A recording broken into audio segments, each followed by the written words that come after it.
Have you ever had the feeling of living, making decisions, following paths, and yet deep down, something doesn't feel right?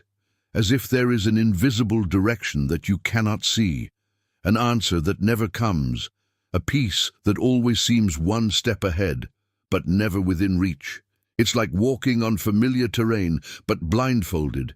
You feel, you intuit, you try, but he does not see clearly. And then time passes. The choices pile up. So are the doubts. At night, when everything is silent, the mind does not stop. Thoughts come and go as if something inside you is trying to say something, but words never complete each other. A discrete, constant restlessness, difficult to explain. It's not a lack of effort. It is not a lack of faith. It's as if something deeper is missing, something that no one has ever really taught you. But what if this feeling is not a mistake? What if, in fact, it is a sign, a silent call to access something that has always been available, but that few actually learn to use? There is a wisdom that cannot be learned from the world, a direction that does not depend on logic, a kind of understanding that doesn't come from the mind, but from a deeper, higher, truer place. Throughout history, a few have had access to this, not because they were stronger, smarter, or more prepared, but because they discovered a key, something simple at first glance, almost ignored by most, but which carries a power capable of completely changing the way a person lives, decides, and sees everything around them. This key is not hidden in distant places. It is in the words that many have heard, but few really understood. It is in the teachings that seem common until the moment when they reveal what has always been hidden. And today, something begins to open up, not as a common explanation, but as an access. Because what you will find here is not theory. It is a living path. And if you stick around until the end, something inside you will start to align in a way that you may never have experienced before. On this path that begins now, you will notice something different happening within you.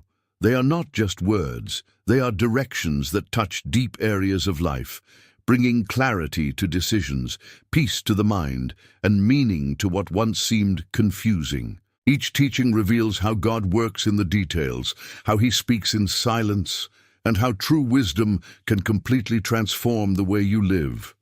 And as you continue, you may feel as if these truths are answering exactly what you have been living in secret. James 1:5 already reminds us, "And if any of you lacks wisdom, let him ask of God, who gives to all liberally." And if this message has already started to speak to you, like this video, subscribe to the channel and activate the bell, because this can bring this same light to other people who are also looking for direction now. And it is exactly here that something begins to change in a more profound way, because there is a principle that many ignore, but that sustains all true wisdom. The fear of the Lord. It is not about being afraid of God, as many think, but about recognizing who he really is.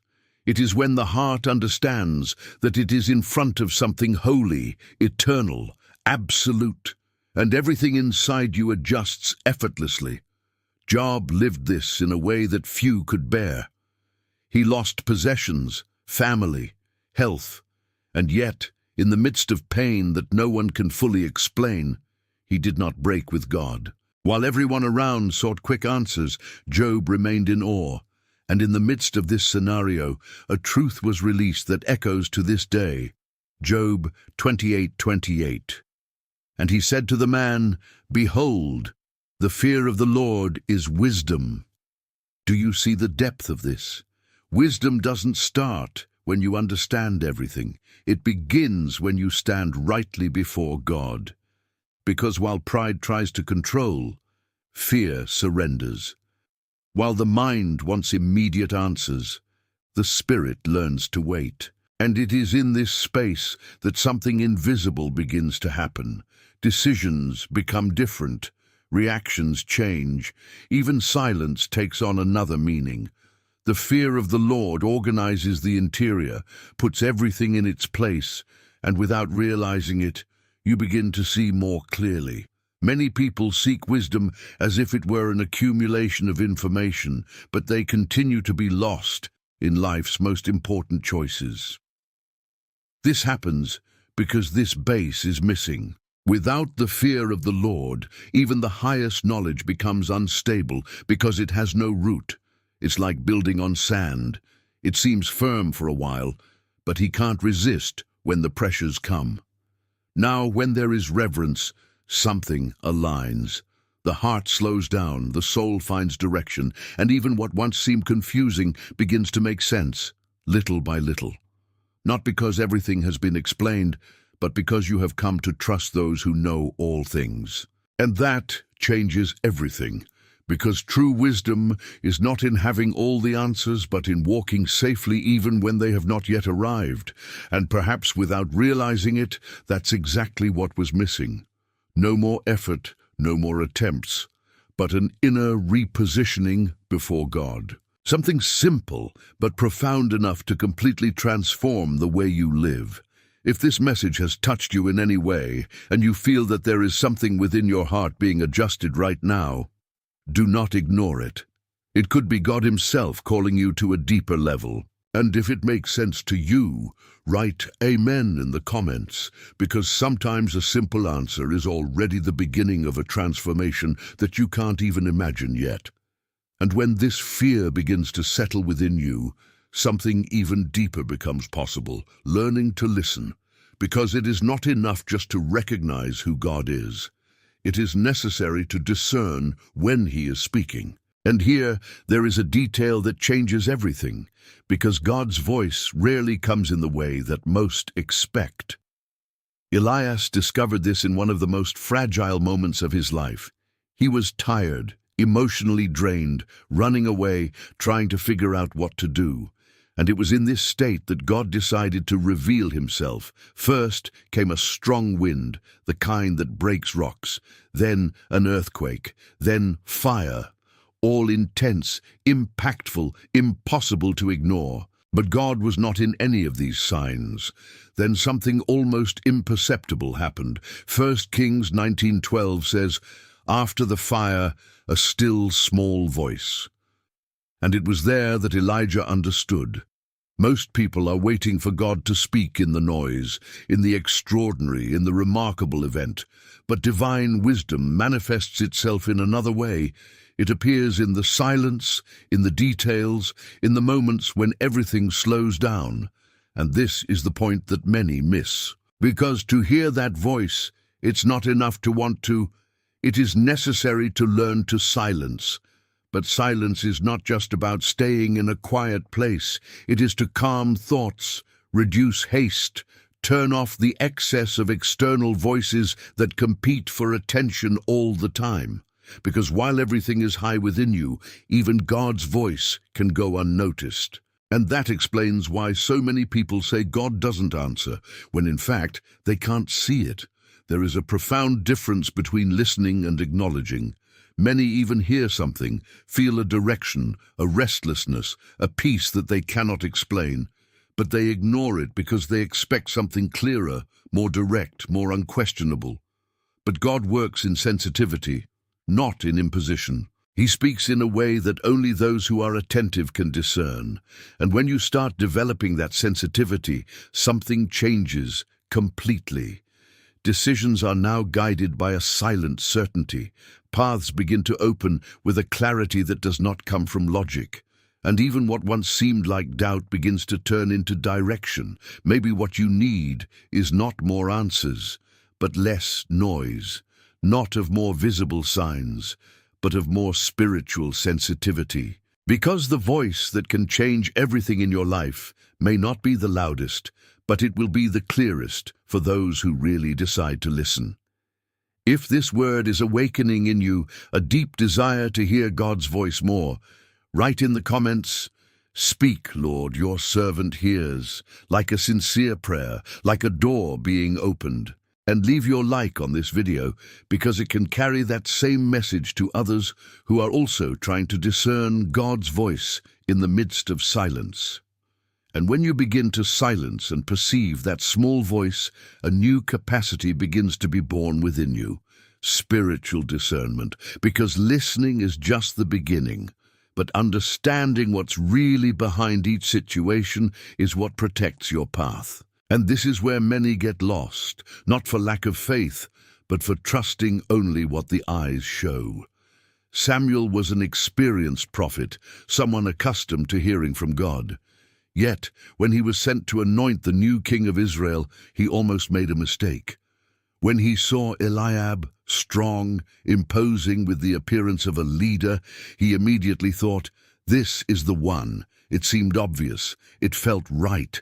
But then God interrupted that thought with a truth that spans generations.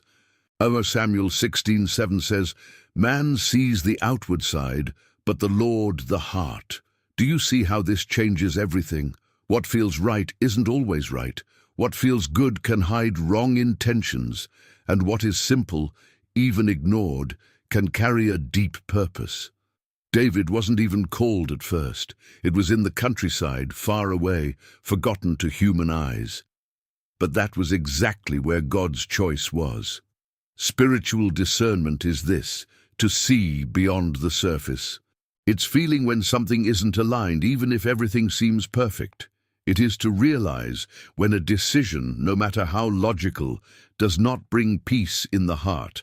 And at the same time, it is recognizing when God is in something improbable that makes no sense to anyone else. How many decisions in life are made just by appearance? Relationships, choices, paths, all based on what is visible, what impresses, what seems safe. But God's wisdom invites you to go deeper, not to rush, not to rely only on what can be seen, because there are traps that present themselves as opportunities. There are paths that seem right but lead in the wrong directions, and without discernment, it is easy to confuse one thing with the other. That is why this ability is not optional for those who want to live guided by God. It is essential. And the closer you get to God, the more that inner gaze begins to adjust. You begin to notice details that previously went unnoticed. You start to feel when something is out of place, and that doesn't come from the mind. It comes from the spirit being aligned with the truth. Maybe today you are faced with choices, doubts, situations that seem confusing. And the answer is not just to analyze more, think more, or seek more opinions. It may be that what you need is to see differently, deeper, as God sees. And if you somehow feel this desire to develop that kind of vision, to no longer be guided only by what seems, but by what is true before God, write in the comments, "Lord, give me discernment." Sometimes a simple statement makes room for something new to start within you. And when that discernment begins to form within you, an inevitable decision arises: obey or retreat. Because there comes a point when you already realize what God is showing, but He still needs to choose whether to go ahead or not. And it is here that true wisdom reveals itself most strongly, not in understanding, but in obedience. Abraham lived just that. God did not give a map, did not explain all the details, did not show the complete destination. It just gave a direction. Genesis 12:1 says, "Get out of your country, to the land that I will show you." Notice this carefully, that I will show thee. It was not something immediately revealed. It was a path that would be shown as he walked. And yet Abraham went. No visible guarantees, no human security, not knowing exactly how everything would happen. He simply trusted. And that's one of the most profound expressions of divine wisdom, because while the world says, understand first, then act, God teaches obey, and then you will understand. How many times have you felt like you had to make a different decision, change something, take a step, but hesitated because you didn't have all the answers? This is more common than it seems. The mind seeks control, wants to predict results, wants security. But God's way works otherwise. He asks for trust before the explanation, and that's not easy, because obeying without understanding confronts pride, defies logic, and takes you out of your comfort zone. But at the same time, this is exactly what opens doors that would never open otherwise. There are paths that only appear after the first step. There are answers that only come after the attitude. Obedience activates something invisible. It moves situations, aligns circumstances, creates connections that you couldn't plan on your own. And little by little, what seemed uncertain begins to take shape. Not because you discovered everything, but because you decided to trust those who already know. And perhaps, at this moment, there is something that God has already placed in your heart. A subtle direction, a decision you've been putting off, a step you know you need to take. It's not a lack of clarity, it is fear of obeying without guarantees. But that's precisely where the invitation is. Because the wisdom that transforms lives is not the one that just understands. It is the one that acts, that moves, who answers. And when you start living like that, something changes completely. Life is no longer guided by fear and is led by trust. And this confidence is not in the circumstances, it is in God. If you are here so far, it is because something within you is being awakened. There is a call to live with more direction, more clarity, more wisdom. And it doesn't end there. At the end, there will be a special time of prayer where all of this can become even more real in your life. So stay, because what is yet to come can strengthen your walk with God even more. And it is exactly at this point that many begin to get confused, because when obedience leads you down difficult paths, a silent question arises. If I am following God's leading, why am I going through this? And this is where the deepest wisdom begins to reveal itself, not in the absence of problems, but in the way you see what you are experiencing. Joseph received a dream from God at a young age. It was clear, strong, full of meaning. But the path to the fulfillment of that dream was anything but easy. He was rejected by his own brothers, sold into slavery, unjustly accused, imprisoned. And for a long time, it seemed like everything was going wrong. But what no one saw, not even Joseph at the beginning, is that each of these stages was forming something within him. Years later, looking back, he was able to understand what once seemed impossible to explain. At Genesis 50:20, he states, "You meant evil well against me, but God meant it for good." This phrase carries a powerful revelation. Not everything that happens comes from God, but God is able to use everything for a greater purpose, and this completely changes the way we see difficulties, because pain is no longer just suffering, and it becomes a process. Losses are no longer the end, and they become preparation. What seemed to be backwardness begins to reveal itself as alignment. There is a wisdom that is only born in difficult moments, a maturity that does not develop in comfort, a vision that only forms when everything around seems uncertain. And those who understand this stop fighting against each situation and start asking, what is God teaching me here? Because many times, what looks like an interruption is, in fact, a route adjustment. What looks like a door closure can be protection, and what seems like God's silence can be a time of inner formation where He is preparing you for something that cannot yet be revealed. Joseph did not arrive at the place that God had prepared by chance. He arrived ready, prepared emotionally, spiritually, with wisdom to deal with what would come. And all of this was built behind the scenes, in the moments that no one saw, in the phases that seemed to make no sense. Maybe today you are experiencing something like this, a difficult moment, a situation that seems unfair, a path that was not what you expected. But what if that's not the end? What if this is part of something bigger that is still being built? Because when God is involved, nothing is lost. Everything is transformed. Now, if this word has found space within you and in some way brought a new understanding of what you are experiencing, write in the comments, "Lord, I receive your teachings." Make it a simple gesture, but full of meaning. And leave your like, so that this message also reaches other people who need to understand that even pain can carry a purpose. And in the midst of this process of pain, growth and transformation, there is something that often goes unnoticed, but that has a direct impact on the course of your life, the words you release every day. Because while God is working within you, forming wisdom, there is also a power being activated constantly by your own mouth. Proverbs 18:21 reveals something that cannot be ignored. Death and life are in the power of the tongue.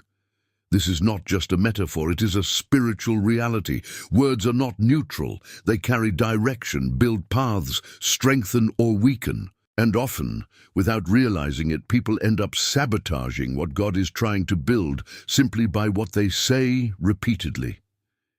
Jesus made it clear that what comes out of the mouth reveals what is in the heart. And this exposes something profound, because it is not just about controlling what is said, but about transforming what is inside. When the heart is filled with fear, doubt, or bitterness, words reflect that. But when there is alignment with God, something begins to change from the inside out. How many times in difficult moments does the tendency to declare defeat before even trying? Phrases like, "It won't work," "I can't," "It never changes," seem simple, but they carry a spiritual weight. They shape the way you see the situation and directly influence your attitudes. Gradually, what has been said begins to take shape. On the other hand, there is a type of speech that is born of faith. He does not ignore reality, but chooses not to be dominated by it. It's when, even in the midst of difficulty, you decide to align your words with what God says, not just what you see. This is not pretending that everything is fine, it is declaring that God remains in control, even when everything seems uncertain. And here's a point that many don't realize. Every word is a seed. Some germinate quickly, others take time, but they all produce something. Therefore, divine wisdom teaches us to watch not only our thoughts, but also what is released aloud, because what you say today may be building the scenario you will live tomorrow. Maybe you've never stopped to look at this carefully. Perhaps negative words have become a habit, almost automatic, but from the moment this awareness arrives, a choice needs to be made. To keep talking based on fear, or start declaring on the basis of faith. And little by little, this change begins to reflect on everything, in your behavior, in your decisions, in the way you react to situations. Because when words align with God, life also begins to align. If this message is already touching something inside you, maybe it's because God is showing you that even what you say needs to be transformed. And if you feel like that makes sense, enjoy that moment. When you like, subscribe to the channel and activate the bell, this message reaches other people who also need this awakening. And so, together, this current of faith continues to spread, reaching lives that may be in need of exactly that word today. And when the words begin to line up with God, there is something even deeper that underpins it all: humility. Because it's no use talking right, acting right, looking for direction, if the heart is still full of itself. God's wisdom does not rest where there is pride. It finds space where there is dependence. Moises is an example that breaks many expectations. He was the man who stood up to Pharaoh, who parted the sea, who led an entire people into the wilderness. Someone with authority, with supernatural experiences, with gigantic responsibilities. And yet the Bible describes him in an astonishing way. Numbers 12:3 says, "The man Moses was very meek." That is, the greater the responsibility, the deeper his level of humility. This reveals a principle that few understand. In the kingdom of God, growing does not mean becoming more independent. It means depending even more. While the world teaches you to trust yourself, God teaches you to trust Him. And this difference completely changes the outcome of the decisions. Humility is not weakness. It is not to diminish or devalue oneself. It is to recognize that without God, even the best intentions can lead to wrong paths. It is to keep the heart teachable, open, sensitive. It is not to rely only on one's own experience, but to continue seeking direction, even after having lived so much. And here, there is a silent danger. When a person starts to get it right, to grow, to understand more, you can fall into the trap of thinking you already know enough, and it is exactly at this point that the fall begins to form. Because pride closes spiritual doors. It prevents new revelations, blocks sensitivity, and causes the person to stop listening. On the other hand, humility keeps everything moving. It makes room for God to continue speaking, adjusting, directing. Those who are humble do not stop learning. He does not lose sensitivity. It does not distance itself from the source. And this has a direct impact on how you live, because a humble person doesn't need to prove anything to anyone. She doesn't make decisions to impress, but to obey. She does not react on impulse, but with wisdom. There is a different peace, a security that does not come from what she knows, but from those who guide her. Perhaps what God is looking for is not someone perfect, but someone available. Not someone who already understands everything, but someone who is still willing to learn. Because it is in this kind of heart that He pours out the most wisdom. And as you listen to this, maybe someone has come to your mind, someone who needs this transformation, this direction, this wisdom that comes from God. It could be someone close, someone you love, or even someone who is facing something difficult right now. If this happened, don't ignore it. Write that person's name in the comments. Let's form a chain of faith together, presenting each name before God, believing that something can begin to change from this simple act. And when humility starts to occupy the right place within you, something begins to reorganize itself in an almost imperceptible but extremely powerful way: your priorities. Because deep down, every decision reveals what is first in the heart. And this is exactly what Jesus taught with a clarity that spans time. Matthew 6:33 says, "Seek first the kingdom of God." It's not just advice, it's a principle, a base, a key that completely changes the way life is conducted. Because while many live trying to fit God into their routines, Jesus teaches the opposite. When God takes first place, everything else finds its place. And here's something that needs to be understood in depth. Putting God first does not just mean taking a moment of the day or repeating words in prayer. It is an internal decision that affects everything. It affects the way you think, how you choose, how you react, how you lead life. That's when God ceases to be a part and becomes the center.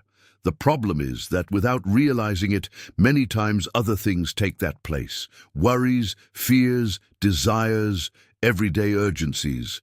And when that happens, everything starts to get disorganized. The mind is filled, the heart is restless, decisions lose clarity. Not because God has moved away, but because He is no longer a priority. Jesus did not teach this by chance. He knew that when the kingdom comes first, there is an invisible alignment that happens. The choices become firmer, anxiety decreases, the direction becomes clearer. Not because problems disappear, but because you are no longer guided by them. To seek the kingdom is to live with an eye on the eternal, even while dealing with the natural. It is making decisions, thinking beyond the moment. It is choosing what pleases God, even when it is not the easiest. And this posture activates a wisdom that does not depend on circumstances.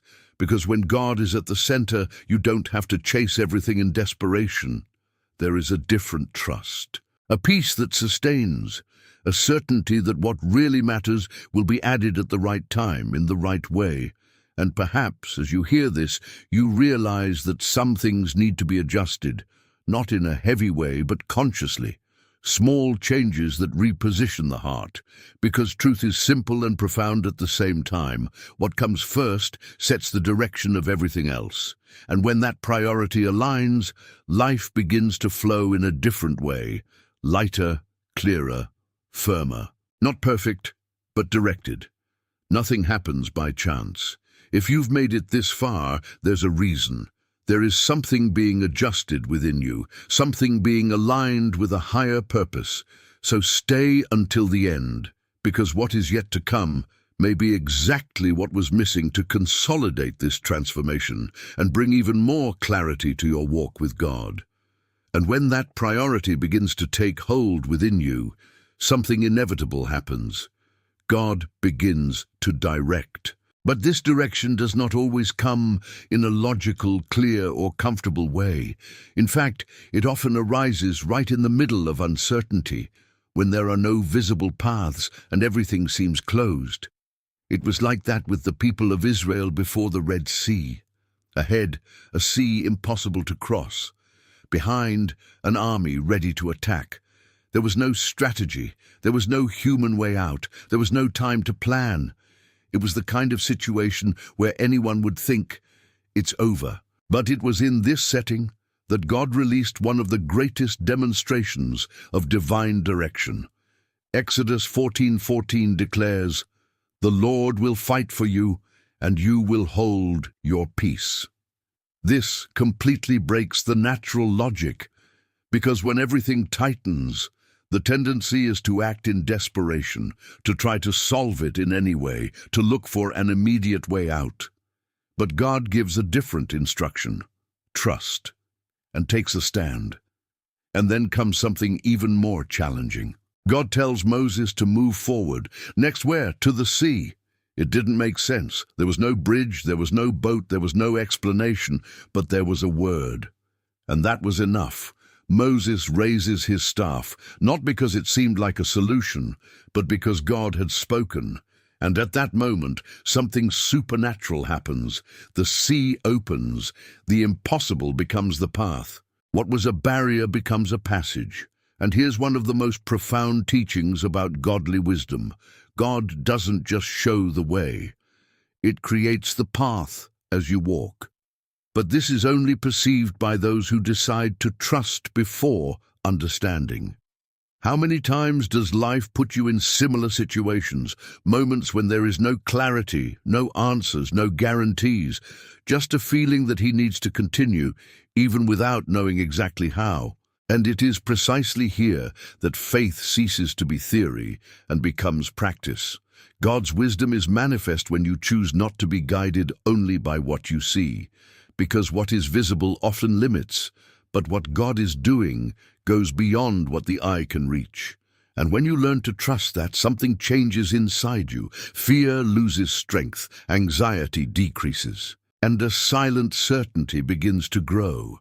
If God is directing, then there is a way, even if it is not yet visible. Uncertainty ceases to be a place of despair and becomes a space of revelation.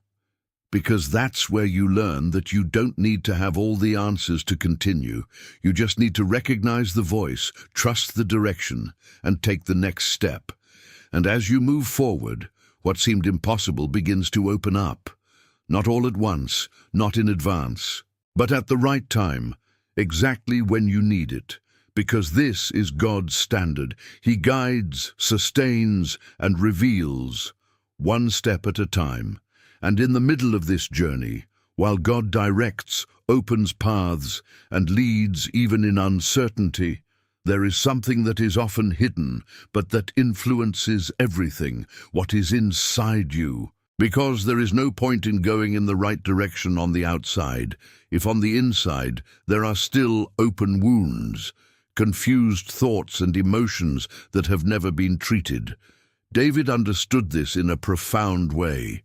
He was king, he had authority, achievements, recognition, but it also carried intense internal struggles. At various times he did not try to hide his pain. On the contrary, he took everything before God. Anguish, fear, guilt, doubts. Nothing was ignored. And it is in this place of sincerity that something powerful happens. Psalm 34:18 reveals, "The Lord is near to those who are broken-hearted." This shows that God does not shy away from pain. He approaches. He does not reject those who are hurt. He welcomes. And here is a key that many ignore. Divine wisdom does not tell you to hide what you feel, but teaches you to treat it in the right way. Because when the soul is not healed, it starts influencing everything. Decisions become fear-based, reactions become disproportionate, relationships are affected by old wounds. Often, the person thinks they are making a mistake along the way. But the problem lies in the marks it still carries. And God, in His wisdom, doesn't just want to take you to new places. He wants to prepare you from the inside to live in these places. He wants to organize your thoughts, restore your emotions, bring peace where there was confusion before. And this process does not happen in a hurry. It happens in delivery. There is a strength in vulnerability before God. When you stop pretending that everything is fine and start opening your heart for real, something starts to be dealt with. Gradually, what seemed heavy begins to lose strength. Thoughts that held you back begin to be replaced, and a different lightness emerges. Soul healing isn't just about feeling better. It's about living better. It's about not letting the past continue to control the present. It's about making decisions clearly without carrying the weight of old pains. And that's wisdom. Because taking care of the interior changes everything around. Perhaps there are things within you that have never been put before God in a sincere way. Feelings stored, experiences that marked, thoughts that repeat themselves. But today, something is beginning to change. Because when you understand that God doesn't reject your pain, you start to trust more and to open up more. And in this place of delivery, the restoration begins. Not all at once, but step by step, as someone who reconstructs something with care, with attention, with purpose. And if that word has reached something inside you, even if silently, don't ignore that moment. Maybe it's God playing exactly where He needed it. And if this made sense in your heart, write in the comments, "I trust in God." Sometimes a simple expression of faith already makes room for a healing that has been waiting for this step.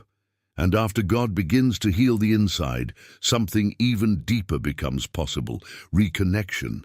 Because it's not just about being restored from within, but to feel again what was once alive, intense, true. That relationship with God that didn't depend on effort, that wasn't heavy, that just flowed. The church at Ephesus was known for its works, discipline, and perseverance. Outwardly, everything seemed right. But there was one detail that completely changed the way God looked at them. Revelation 2:4 says, "But I have this against you, that you have left your first love." This reveals something serious. It is possible to continue doing everything right on the outside, and yet be distant inside. First love is not about fleeting emotion. It's about spiritual intensity. It is that place where God was not just part of life. He was the center, where there was a desire to be in the presence, thirst for the word, sensitivity to His voice. But over time, without realizing it, many people go into an automatic mode. They keep believing, they keep going, but something is not the same as before. And the most dangerous thing about this is that little by little, this distance becomes normal. The absence of intensity stops bothering. Routine replaces presence, and what was once alive becomes mechanical. Not because the person wanted to move away, but because it stopped feeding what kept that connection alive. But God's wisdom doesn't just point out error, she calls back. There is a silent invitation being extended all the time. A call to return to the essence, not with guilt, not with weight, but with truth, like someone who realizes that they have distanced themselves and decides to return. And coming back is not complicated. It does not demand perfection, it requires sincerity. It is to recognize that something has changed and to wish to restore it. It's making room again. It's slowing down the pace of distractions and paying attention to what really matters, because God has never moved away. He remains in the same place, waiting for this return. And when that reconnection begins, something inside you awakens. Faith is no longer just a belief and becomes an experience again. God's presence is once again perceived. The Word comes alive again. And that feeling of emptiness begins to disappear because what was missing was not something external. It was this living connection with God. Perhaps deep down, you know exactly what this is about. Perhaps there is a memory, a spiritual longing, a perception that something was once more intense, and this is not by chance. It may be God Himself calling you back, gently but steadily, and when you respond to that call, everything starts to make more sense. Because reconnecting with God is not just about adjusting faith, it is to recover the meaning of life itself. If you are here, it is not by chance. There is something being awakened, something being aligned, something being restored within you. So stay until the end, because what is yet to come can further deepen this connection and reveal something that you need to live from today. And when this reconnection becomes real, something begins to adjust in an even more sensitive way. The perception of God's timing. Because it's not enough just to be connected.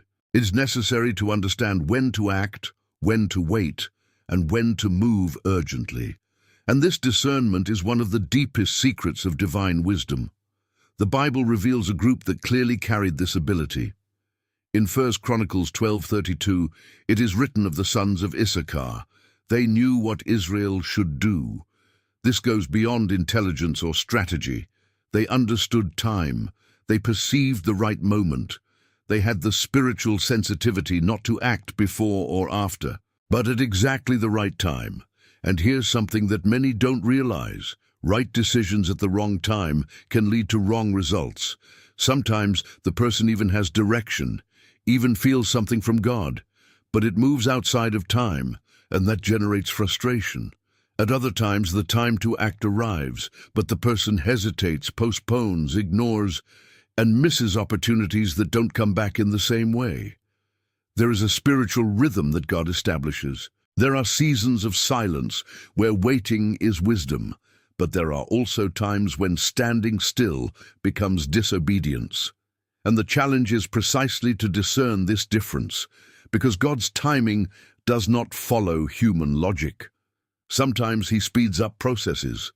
Other times, He slows everything down to align details you can't see, and those who are not sensitive to this can get frustrated, thinking that nothing is happening, when in fact everything is being prepared. Jesus, at various times, demonstrated this. There were times when He said that His time had not yet come, and at other times He acted urgently, without hesitation. This shows that even the most powerful actions were aligned with a specific time, and maybe that's the point God wants to work on in you right now, not just giving you direction, but teach you to recognize the right time to act, because it changes everything, avoids unnecessary wear, it protects from hasty decisions, and at the same time, it opens doors that only exist at that specific time. Maybe you're living in a phase where it seems like nothing is happening.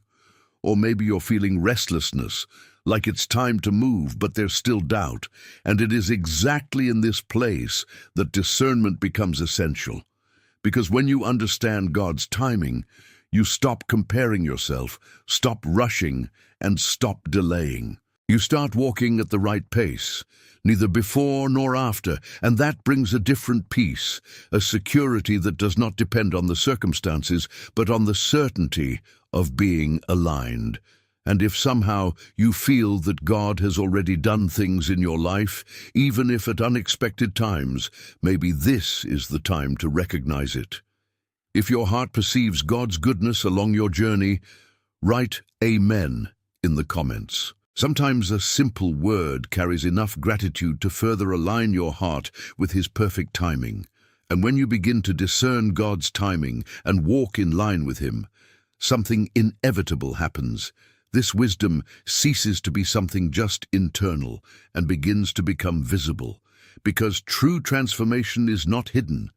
It appears in attitudes, choices, and the way of living. And that's exactly what makes someone's life a living testimony. Daniel is a clear example of this. He was taken to an environment completely contrary to his faith, surrounded by a culture that did not share his values. Everything around him put pressure on him to adapt, to give in, to mold himself to the system. But something inside him was stronger. He didn't need to announce who he was. His attitudes revealed. Daniel 6:3 says, "In him was a fine spirit." This was not just a natural quality. It was the reflection of a life aligned with God. It was wisdom being lived, being practiced, being demonstrated on a daily basis. And this drew attention, he pointed out. It opened doors that no one could explain with human logic alone. And here is a powerful principle. When God's wisdom is in you, it begins to influence the environment around you. Even without many words, people notice. There is something different in the way you react, in the way you decide, in the way you position yourself. And this generates impact. Because the world is used to impulsive reactions, decisions based on emotion, attitudes guided by self-interest. But when one lives with godly wisdom, it breaks the pattern. It brings balance where there is confusion. It brings firmness where there is instability. It brings light where there is doubt. And the most interesting thing is that this testimony does not have to be forced. He does not depend on effort to prove something. It simply happens when life is aligned with God. Just as a healthy tree naturally produces fruit, a life connected with God naturally manifests wisdom. Daniel didn't just talk about God. He lived in such a way that even those who did not believe recognized that there was something different about him. And that's a level of influence that goes beyond words. That's when your life becomes an evidence. Maybe you're not in a palace like Daniel, but every day you're in environments where decisions are made, where attitudes are observed, where your way of living communicates something. And the question is, what has your life revealed? Because the wisdom that comes from God was not made to be hidden. It was made to be lived, to become an example, to touch other people through you. And many times, someone may be watching in silence, being impacted by what you don't even notice. And when this awareness is established, everything changes. Each choice has a different weight. Each attitude becomes an opportunity to reflect something bigger. This word is not for any time. If you are here, there is something being awakened within you, something that goes beyond listening. It's about living. So stay until the end, because what is yet to be revealed can further deepen this transformation and take you to a level of understanding that few really achieve. And when this wisdom begins to become visible in attitudes, there is something even deeper happening, something that no one sees, but that sustains everything, inner transformation. Because before God changes what's around you, He works on what's inside of you. The Apostle Paul reveals this directly at Romans 12:2. Be transformed by the renewing of your mind. This shows that true change does not begin in circumstances, but in the mind. It is there that decisions are formed, that perceptions are built, that paths begin to be defined. Many people want to change their lives, change results, change external situations, but they continue to think the same way. And this creates a cycle, because without an internal transformation, any external change becomes temporary. Sooner or later, everything goes back to the previous pattern. God, in His wisdom, does not work only to solve immediate problems. He works to transform the internal structure that generated these problems. It changes the way you see, how you interpret, how you react. And this often happens silently, almost imperceptibly. It's like a process that happens behind the scenes. While nothing seems to be changing on the outside, something is being reorganized on the inside. Old thoughts begin to lose strength, limiting beliefs begin to be confronted, and a new way of looking at life begins to emerge. And this process requires patience, because it's not instantaneous. It doesn't happen overnight, but that's exactly why it's long-lasting, because God is not just adjusting behaviors, He is forming a new mentality. And when the mind changes, everything changes. Situations that previously generated anxiety are now faced more calmly. Decisions that were once impulsive become more conscious. Reactions that were previously automatic are now controlled. You begin to realize that what once dominated you no longer has the same power, not because the situations disappeared, but because you changed. And this is one of the greatest evidences that God is at work. The inner transformation also protects against returns, because when someone changes only on the outside, any pressure can make them go back to the old behavior. But when change happens within, it sustains itself, even in the midst of difficulties. Maybe you don't see any major changes around you yet. Maybe some things still look the same, but that doesn't mean nothing is happening. It may be that the most important work is happening right now, in the place that no one sees, because before God entrusts something new into His hands, He prepares your interior to sustain it. Before opening bigger doors, He strengthens your mind, aligns your thoughts, and adjusts your vision. And little by little, without realizing it, you start to become someone different. Not by one's own effort, but by a process led by God, which transforms from the inside out, creating a firm foundation that nothing can shake. And as this inner transformation happens, there is a silent risk that needs to be avoided: isolation. Because growing spiritually is not a path made alone. God's wisdom is not only manifested in the secret, but also through connections, relationships, people He places around you to strengthen, adjust, and confirm what is being built within you. The early church understood this very clearly. Acts 2:42 says, "And they continued steadfastly in the apostles' doctrine and fellowship." It wasn't something occasional, it was constant. They walked together, learned together, faced challenges together. And this created an environment where faith was naturally strengthened, because there is something powerful when people who seek God connect in a true way. There is exchange, there is support, there is direction. Often, what you cannot see on your own, God reveals through someone. A word, a piece of advice, a confirmation, all of this is part of the way God leads. And this breaks a very common idea that the spiritual journey is something totally individual. Yes, there is a personal relationship with God, but He also uses people as instruments. It raises connections to prevent you from getting lost, to correct roots, to remind you of things that you may be forgetting. Because when someone isolates themselves, they are more vulnerable. Thoughts are not confronted, decisions are not evaluated, and little by little the person may begin to deviate without realizing it. But when there is communion, there is balance. There is protection. And it's not just about being around people, it's about being connected with the right people, people who edify, who speak the truth, who walk in the same direction. Because not every company makes it stronger, some weaken. Therefore, wisdom is also in discerning who you connect with, and when those connections are aligned with God, something special happens. The walk becomes lighter, loads are shared, victories are celebrated together. And even the difficult times become more bearable, because you are not alone. Perhaps at some point you have drifted away, you have closed yourself off, you have decided to walk alone because of past experiences.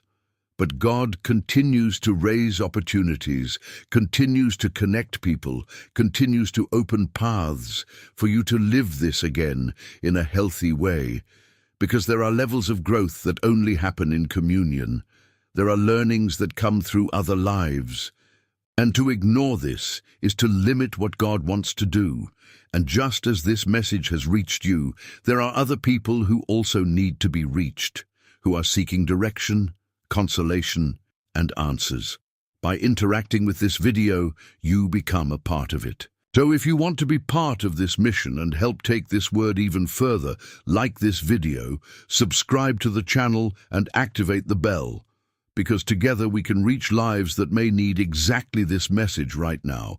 And within this journey, strengthened by communion and the right relationships, there comes a time when something deeper begins to become evident. God's call on your life. Not as something distant or reserved for a few, but as a personal, unique reality that begins to reveal itself in a subtle way, almost like an insistent whisper within you. Jeremiah lived this in a remarkable way. Still young, insecure, full of doubts about himself, he was surprised by a word that would change everything. Jeremiah 1:5 states, "Before I formed you in the womb, I knew you."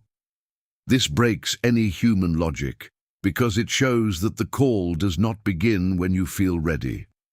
It begins much earlier in God's intention, and this is exactly where many block themselves, because when they perceive a calling, they immediately look at their limitations. They think about what is missing, what they do not know, what they cannot do. Jeremiah did so. He said he couldn't speak, that he was just a child, but God did not accept this justification, because the call was never based on his ability, but in God's choice. And this brings relief, but also responsibility. Because if the calling depended only on you, maybe it would be impossible. But as it comes from God, he himself is responsible for sustaining, empowering, and directing. What he expects is not perfection, is an answer. There is something inside you that at some point has already been touched, a direction, a will, a restlessness that did not come from outside, something that, even with the passage of time, still remains in some form. And this is not by chance. It may be the beginning of a calling being revealed, but responding to this requires courage, because the call almost always takes you outside of what is comfortable. It confronts fear, challenges insecurity, and demands faith. And it is at this point that many retreat, preferring the safety of the known rather than advancing to what God is showing. But divine wisdom shows a different path. It teaches that purpose is greater than fear, that what God has prepared is of more value than any limitation you believe you have, and that when you take the first step, you begin to experience a force that does not come from you. God does not choose ready-made people. He chooses available people. And along the way, he molds, teaches, strengthens, and transforms. The call is not the end. It is the beginning of a process. And when you start responding, something inside you lines up. Life gains meaning. Decisions are now directed. And even the challenges begin to be part of something bigger. Because living God's call is not just about doing something. It is to become who he created you to be. And when you begin to understand that there is a call on your life, an even deeper need arises to learn to recognize God's voice clearly, because it's not enough to feel that there is a purpose. It is necessary to know how God guides each step within this purpose. Samuel lived this in a very real way. As a child, he heard God calling, but he didn't immediately recognize it. He thought it was Eli. It took a few tries before he understood what was happening. And then, in 1 Samuel 3:10, he replies, "Speak, Lord, for your servant hears." This moment marks the beginning of a life guided by the voice of God. And this reveals something important. Listening to God is a process that is learned. It is not automatic. It does not happen mechanically. It requires sensitivity, practice, and, above all, a willingness to pay attention, because there are many voices around. own thoughts, emotions, external opinions, environmental influences. All of this can lead to confusion. And without discernment, it's easy to misinterpret something, make rash decisions, or even ignore what really comes from God. But God's voice has characteristics that set it apart. It does not generate confusion, even when it confronts. It brings direction, even when it challenges. It does not feed fear, but neither does it ignore the truth. It is a voice that aligns, corrects, guides, and at the same time it brings a peace that does not depend on circumstances. Often God speaks simply, an insistent thought, a conviction in the heart, a word that is repeated in different ways. It's not always something extraordinary. On the contrary, most of the time it is subtle. And exactly for this reason, many let it go. And here's an essential point. The closer you get to God, the clearer His voice becomes. Not because He starts to speak louder, but because you learn to listen better. Spiritual sensitivity increases, the confusion subsides, and what once seemed like a doubt is beginning to become direction. But this also requires positioning, because listening to God is not just receiving information, it is to be willing to obey. Often, the difficulty is not in recognizing the voice, but in accepting what it is saying. And when you decide to align your life with that voice, something starts to adjust in all areas. Decisions become safer, paths become clearer, and the feeling of being lost starts to fade, because now there is a constant direction. Perhaps at times you have already felt this. That impression that something was guiding you, alerting you, directing you. And perhaps you also ignored, doubted, or confused. But today, something is starting to become clearer, because living wisely is not just knowing what to do, it's knowing who's talking to you. And if somehow this message has brought confirmation to your heart, don't let it go unnoticed. As a simple way to express that faith and trust, write in the comments, "God cares for me." Sometimes such a statement strengthens what God has already begun to do within you. And after all this, after learning to listen, discern, obey, be transformed and walk in purpose, there is a point where all wisdom meets and gains meaning, the presence of God. Because in the end, it's not just about knowing what to do, but to be with the one who guides every step. Moses understood this in a profound way. He had seen miracles, had been used in extraordinary ways, had experienced the power of God in ways that few have experienced. But even so, he recognized something essential. At Exodus 33:15 he declares, "If your presence is not with us, do not bring us up from here." This reveals a heightened spiritual consciousness, because he understood that there was no point in advancing, conquering, or achieving something if God were not present. And here's a truth that changes everything. Without God's presence, even the greatest achievements lose their meaning. There may be results, there may be advances, but there will be a lack of that which sustains, that brings peace, that gives true direction. Because God's presence is not just a detail, it is the center of everything. Many people are looking for answers, strategies, solutions, but they ignore the source. They want to know what to do, but they don't prioritize being with God. And this creates a void, because wisdom is not only in right decisions, but in constant communion with the one who knows all things. God's presence brings clarity in the midst of confusion. It brings peace in the midst of pressure. It brings direction even when everything seems uncertain. And most importantly, it does not depend on the environment. You can be in the midst of chaos and still live a peace that doesn't make sense to outsiders. And this presence is not distant. It is not inaccessible. It is available, but it needs to be sought, valued, desired, not as an obligation, but as a real necessity, as someone who understands that without it, everything loses balance. Moses didn't just want to get to the promised land, he wanted God's presence on the way. And this completely changes the way of living, because the focus is no longer just on the destination and becomes the walk with God. And when you start living like that, something changes. Decisions are no longer heavy because you are not alone. Anxiety decreases because there is trust. And even the difficult moments become different because there is a constant certainty that God is there. Perhaps what was missing was not more information, more effort, or more trying, but more presence, more time with God, more sensitivity, more surrender. Because it is in this place that everything is aligned, everything is clarified, everything is strengthened. And what comes now can deepen this even more within you. It may reveal something that you have not yet noticed, but that is already being prepared. Stay until the end, because the next step may be exactly the answer you were looking for without even realizing it. And when God's presence becomes the center, something even deeper begins to happen, something that goes beyond adjustments, beyond superficial changes. It's a real new beginning, not a new beginning based on human effort, but a renewal that comes from within, that changes the essence, that transforms the way of existing.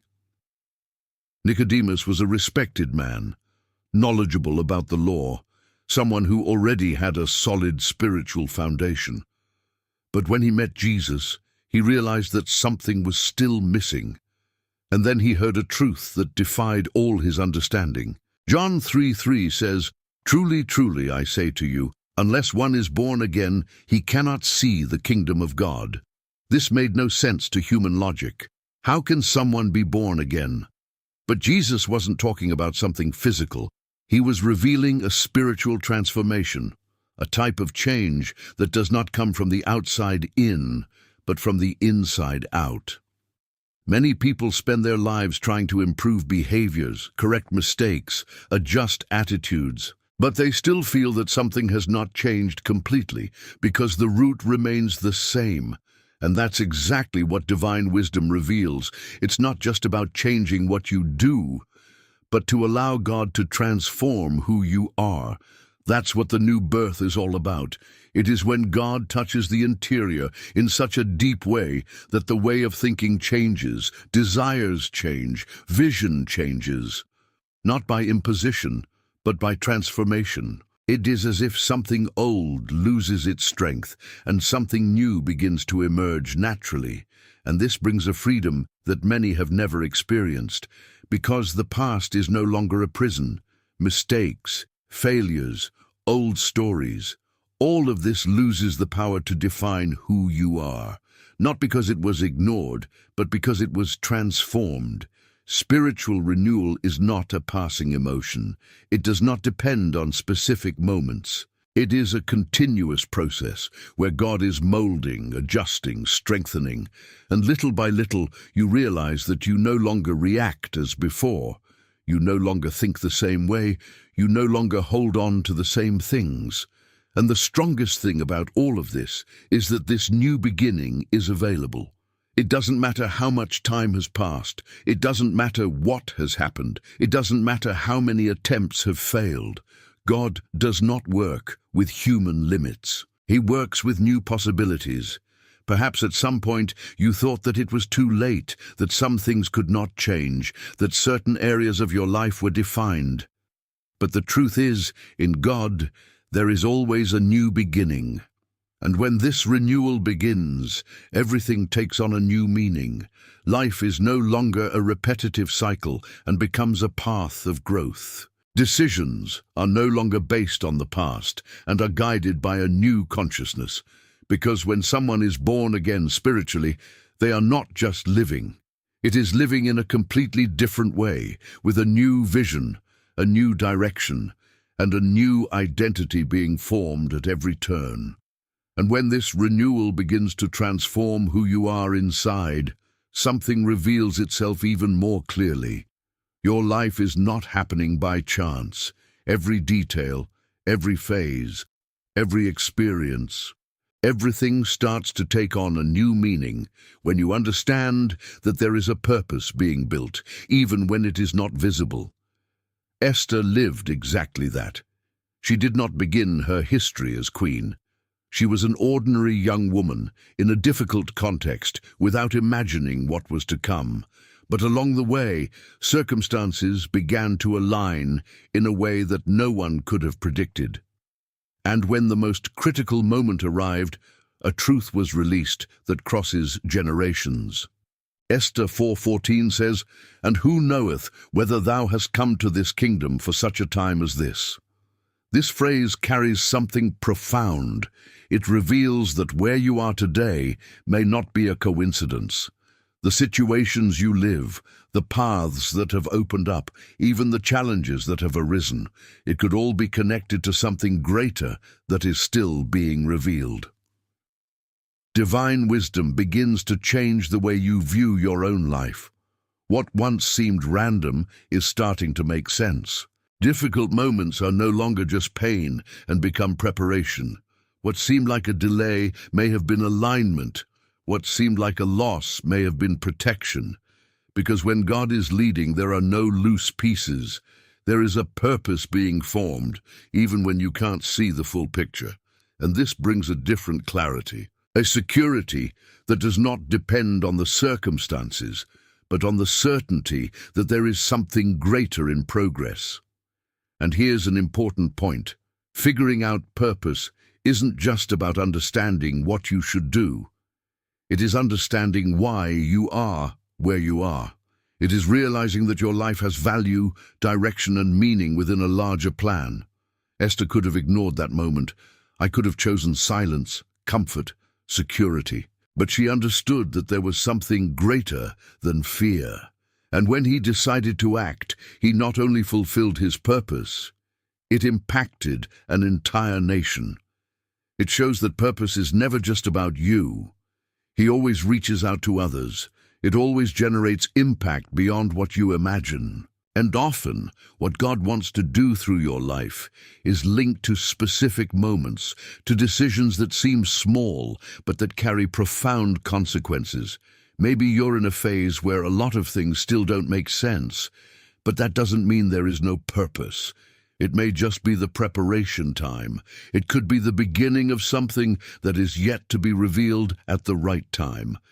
And while this is forming within you, there is something that can be done now. If there is something in your heart, some situation that you feel needs direction, a response, an intervention, don't keep it just to yourself. Write your prayer request in the comments. Put into words what you have been carrying. Because when faith is shared, something powerful happens, and what seems impossible begins to move in a way that only God can do. And when you begin to realize that there is a purpose being formed, even in the most difficult moments, something inside you may still ask, how do you find peace while all of this is happening? Because understanding that there is a plan is important, but dealing with the pain of the process is another reality. And it is exactly at this point that divine wisdom reveals something essential. God does not promise the absence of afflictions, but offers constant presence in the midst of them. The psalmist expresses this directly and profoundly in Psalm 46:1. God is our refuge and strength, a very present help in trouble. Refuge is not a place where the storm does not exist. It's a place where you're protected while it happens.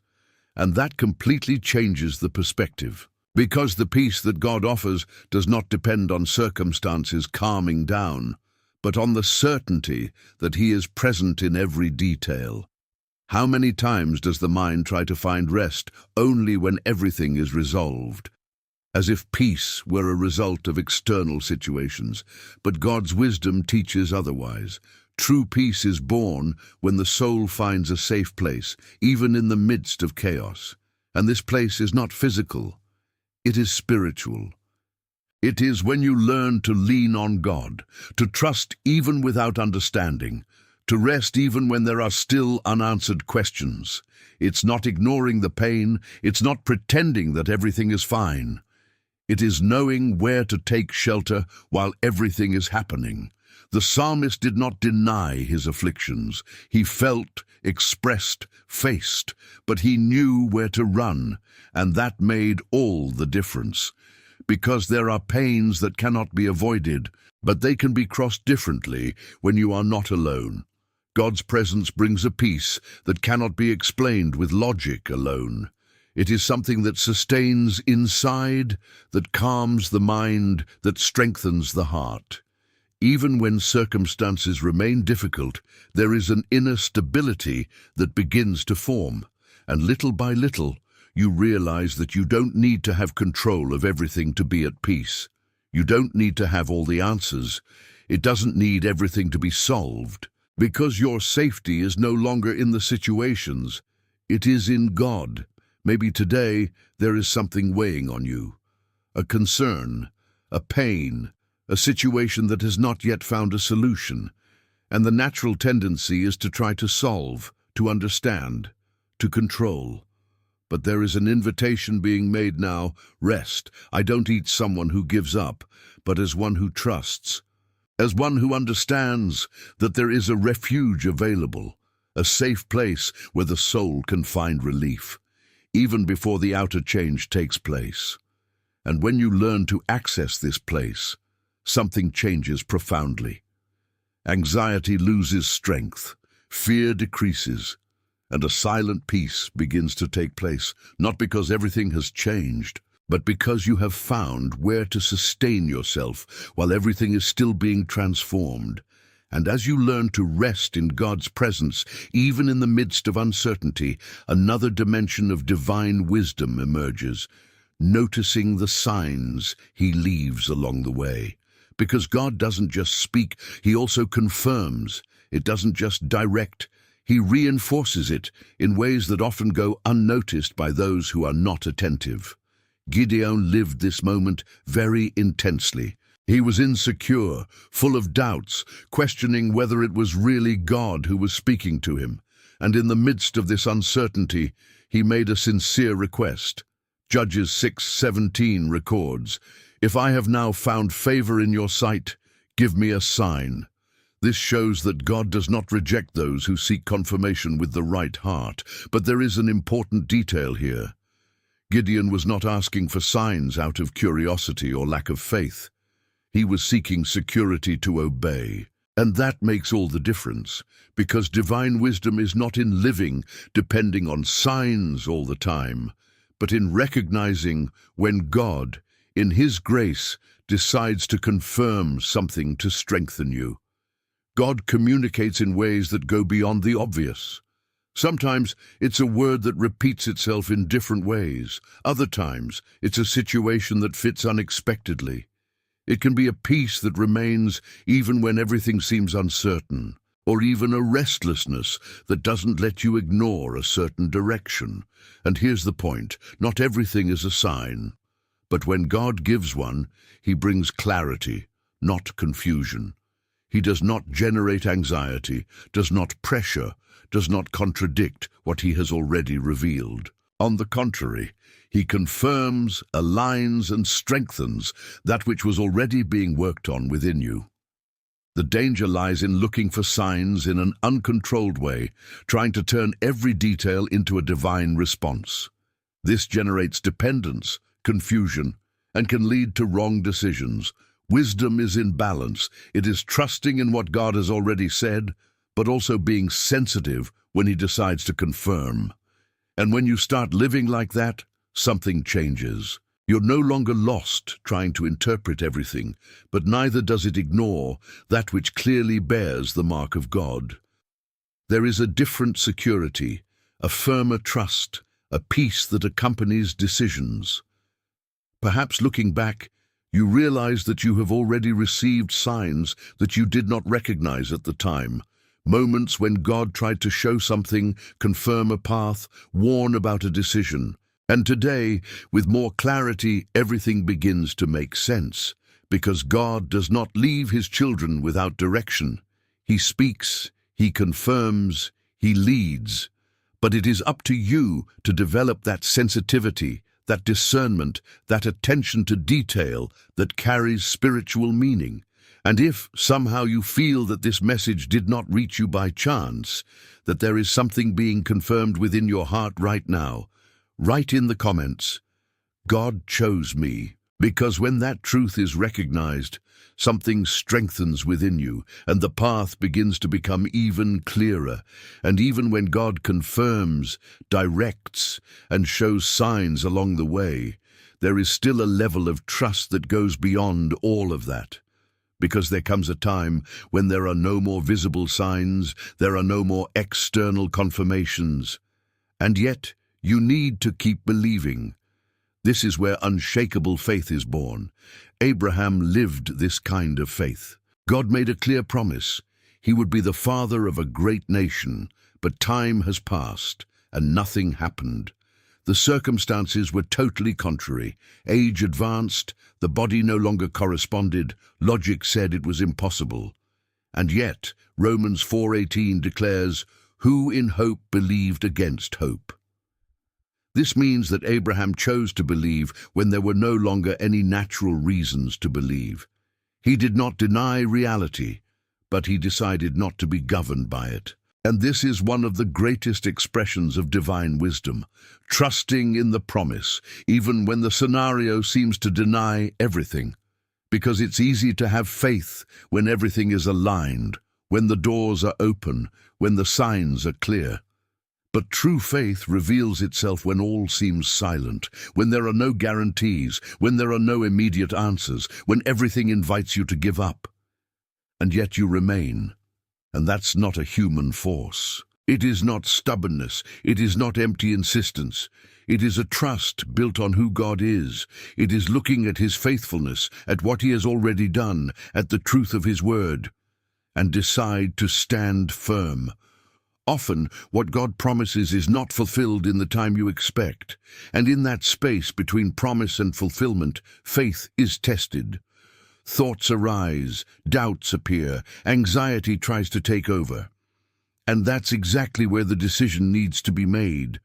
Trust what you see, or trust in what God has said.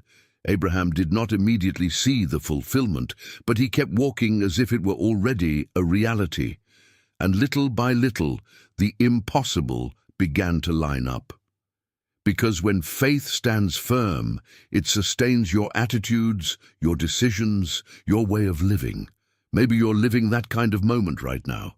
A period in which God has already said something, has already placed a promise in your heart, but it hasn't happened yet.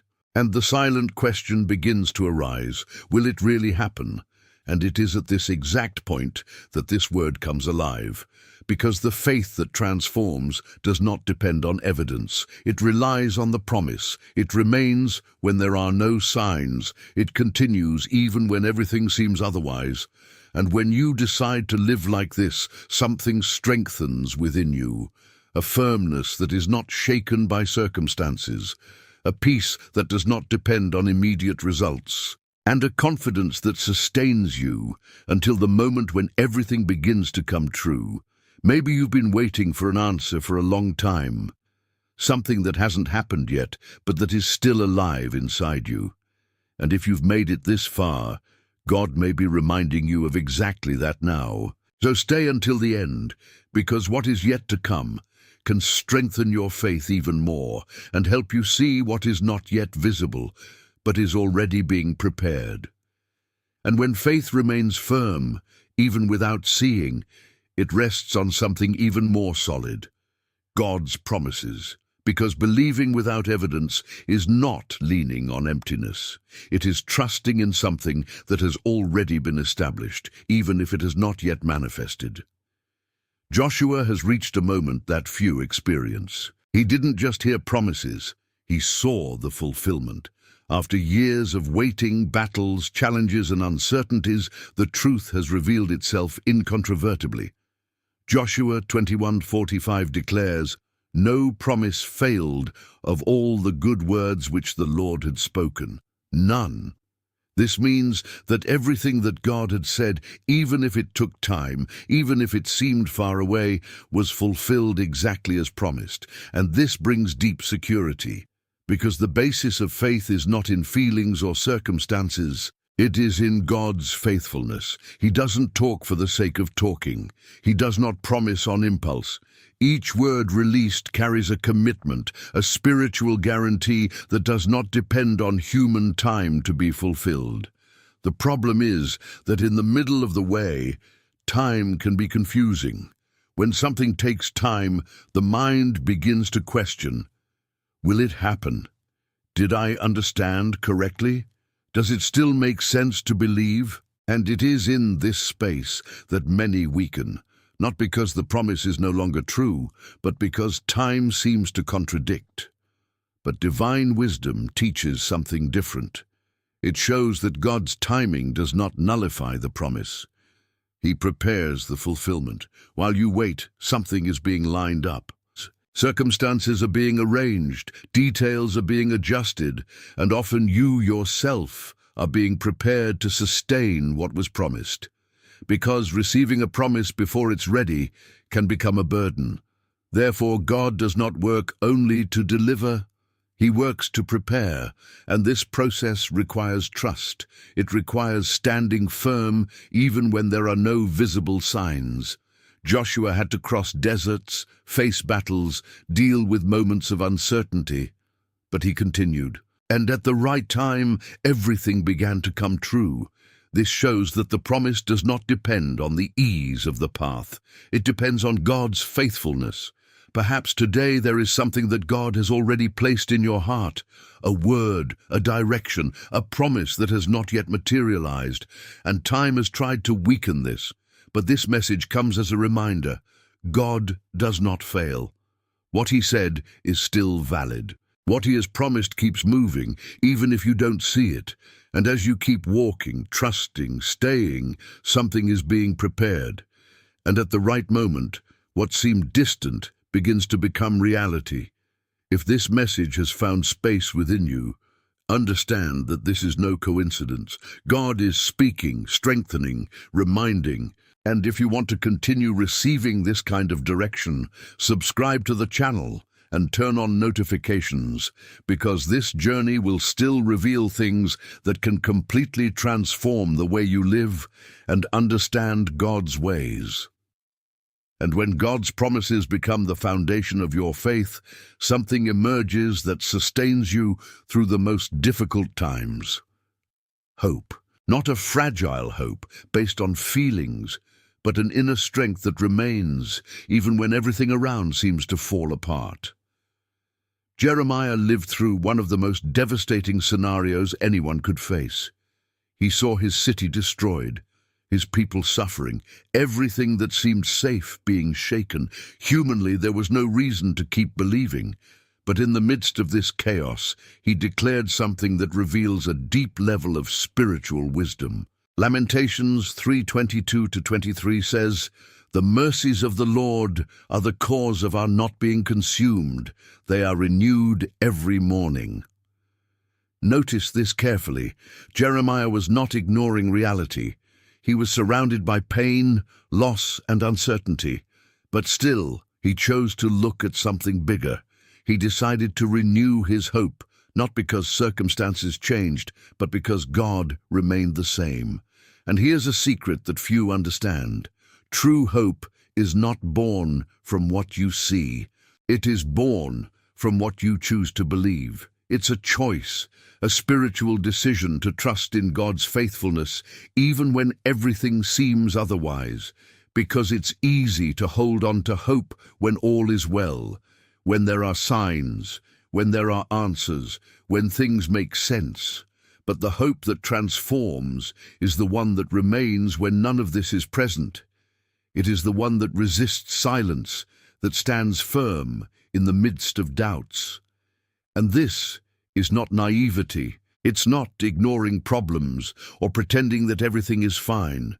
It is recognizing reality, but not allow it to define your inside. It is to understand that above any situation, there is a God who continues to act, even when you cannot see it. Often, what tries to steal hope is not only the problems, but time. Days pass, situations do not change, and little by little the mind begins to tire. Negative thoughts arise, faith weakens, and that expectation begins to diminish. But Jeremiah shows a different path. He didn't wait to feel hope. He decided to renew. He chose to remember who God is. He chose to bring to mind that which sustained his faith. And that changed everything, because when you renew your hope, you gain the strength to keep going. Not because everything has been resolved, but because something within you has been strengthened. The walk may still be difficult, but you are no longer weaker. Maybe today you are in a similar moment, a scenario that makes no sense, a situation that seems heavy, a time that seems too long. But there is one truth that needs to be remembered. God's mercies continue to be renewed, and this means that every day there is a new opportunity to start over, to continue, not to give up. Even though everything has not yet changed, there is something being held within you, and while this hope is renewed, something begins to strengthen. A different resistance, a deeper trust, an ability to continue even without complete answers. Because when hope comes from God, it is not extinguished by circumstances. It renews itself in the midst of them. And when hope is renewed within you, something begins to strengthen in a silent but powerful way. The awareness that not all the battles you face are visible. Because there are struggles that don't happen on the outside, but inside you. Thoughts, fears, doubts, pressures. All of this is part of an invisible field where many decisions are already being defined even before any action takes place. David understood this even before he faced Goliath. While everyone saw only one giant impossible to beat, he saw something different, not because I was stronger, not because I had more experience, but because his vision was spiritually aligned. And at the decisive moment, he declared something that reveals the secret of his victory. In 1 Samuel 17:47 it is written, "The battle is the Lord's." This completely changes the way you face any challenge. Because when you understand that the battle doesn't depend only on your strength, you stop fighting alone. And that doesn't mean passivity. It means positioning. It means going into the situation knowing that there is something bigger sustaining you. Goliath was not just a physical enemy. He represented fear, intimidation, pressure, everything that tries to paralyze before the fight even begins. And that's exactly how many battles take place today. Before any action, the mind has already been attacked. Before any decision, doubt has already tried to dominate. But David was not carried away by this.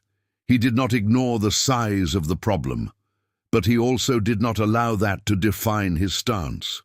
He brought to mind what God had already done, strengthened his conviction, and took a stand with authority. And here's the bottom line: victory starts within. Before it manifests externally, it needs to exist within. It is in the positioning of the heart, in the steadfastness of the mind, in the trust in God. Because if you win internally, what is outside loses strength.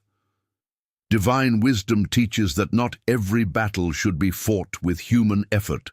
Some require faith, others demand silence, others require only standing firm without retreating.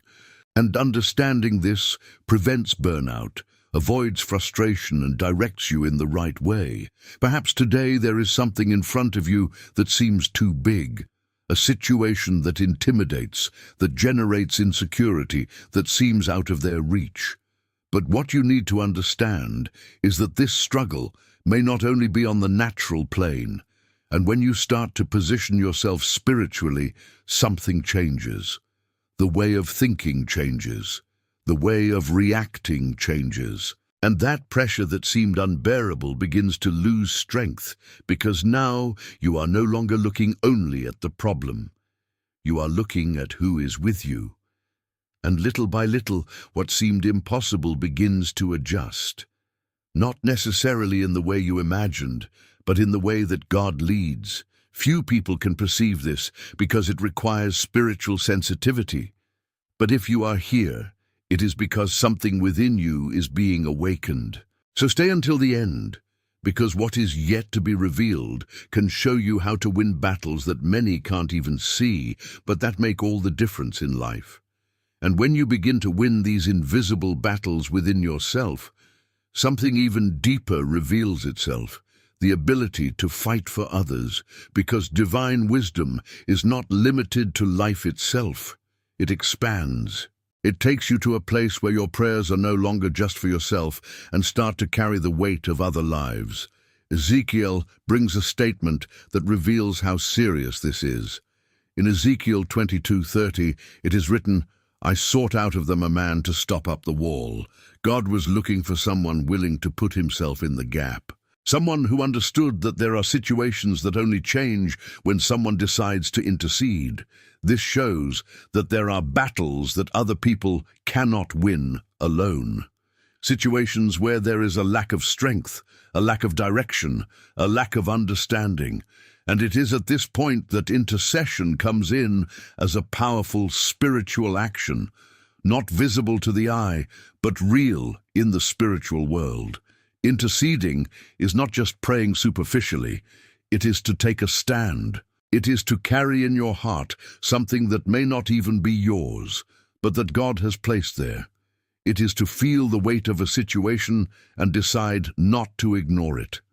It is fighting in prayer when there is nothing else to do in the natural.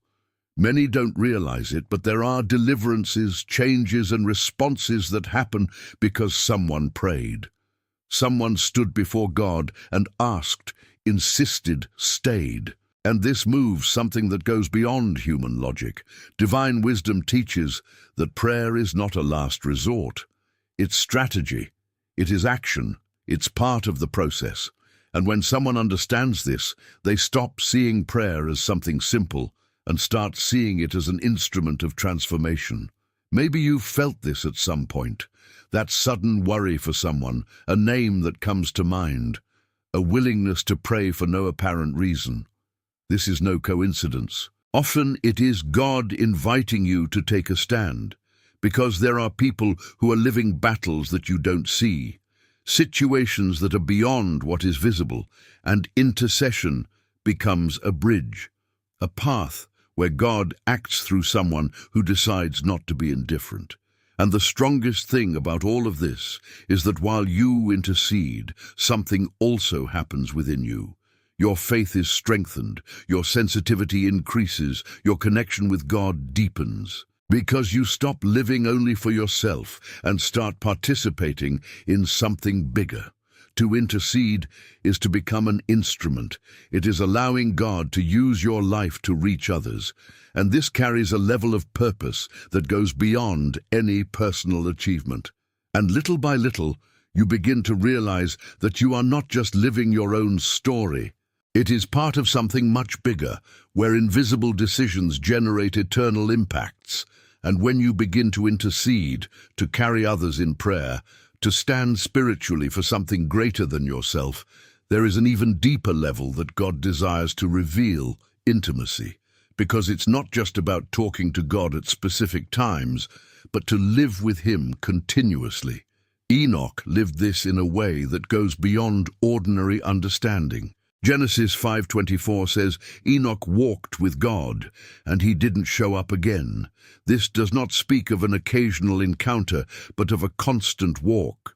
It was not an isolated moment, it was a lifestyle. He didn't just seek God, he lived with God.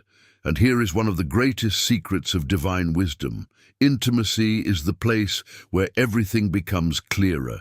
Because when there is closeness, God's voice becomes easier to recognize. Steering becomes more natural. Peace becomes constant. Many people still live trying to access God at specific times, as if He were far away, as if it took extreme effort to connect. But the truth is that God desires relationship, something continuous, simple, real.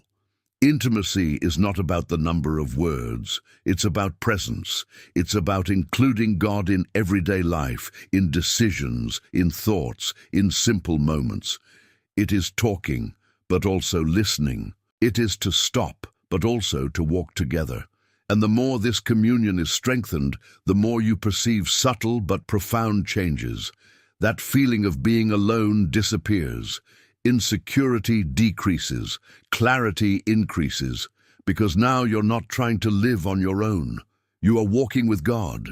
Enoch was not highlighted for great deeds recorded, but it had something greater, closeness to God, and that was enough to mark his story eternally. Because in the kingdom of God, what matters most is not just what you do, but who do you walk with. And this intimacy is not far away. It starts with small steps.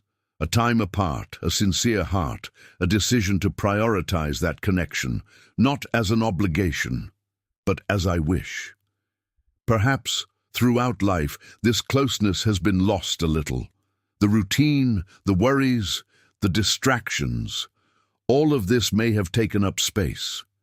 But now there is an invitation being extended again, a call to return, to get closer, to walk more closely. And when you respond to that, something changes completely. Life stops being heavy because you don't carry everything alone. Decisions are no longer confusing because there is constant direction. And even the difficult moments become different because there is a real presence sustaining everything. If this message is bringing clarity to you, if something within your heart is being awakened right now, don't ignore it. Write in the comments, I trust in God's action, because when that truth is declared, it strengthens that which has already begun to grow within you.